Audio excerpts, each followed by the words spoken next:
Joel is a very impressionable young man. Last year he saw a Coexist bumper sticker.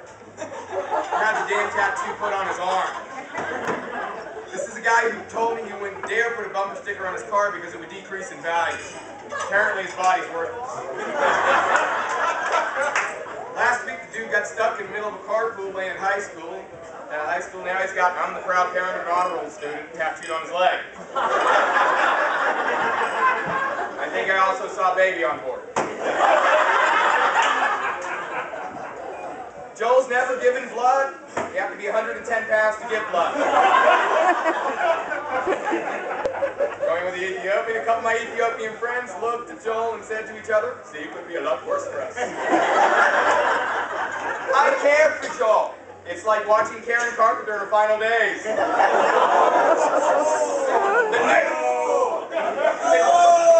The dude's like a walking hunger strike. What's the cost? Joel won't admit this, but he wanted a tattoo across his chest. The tattooist wouldn't do it.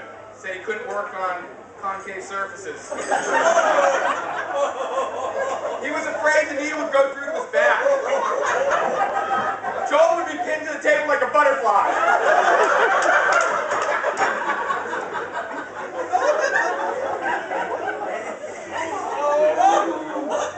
All kidding aside, Joel is an ambitious guy. He wants to succeed. He has that X factor.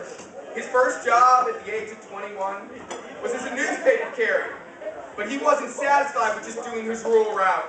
After 5 years, he asked for more, and they let him start putting inserts in too. Sure, multitasking was hard for him, and he eventually had to quit. He kept falling off his bike, and the bigger adults jammed his bike horn. But Joel didn't give up. He didn't, buddy. He never gave up. After his unemployment ran out and his parents asked him to freaking leave, Joel got a job at Lowe's.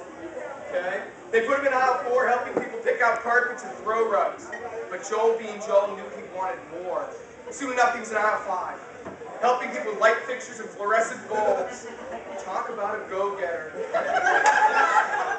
Sure, he couldn't lift a lot of heavy boxes because of his frail bone structure. And sure, sometimes it felt like you were being waited on by an 80-year-old lady. But Joel was always bubbly. Okay? Is it a crime to be waited on by a giggling senior citizen? Even when his back went out lifting a carton of awkwardly shaped lampshades. Joel was bubbly all the way to the ground. And Joel even wanted to expand his friendships, and he made friends with a black guy. Sure, it was risky. Black people are scary. It's funny because it's true! But Joel tried to fit in. I hear him saying, "Dynamite!"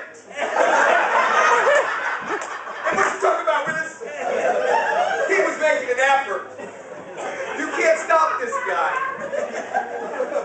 The other day I saw him eating with chopsticks.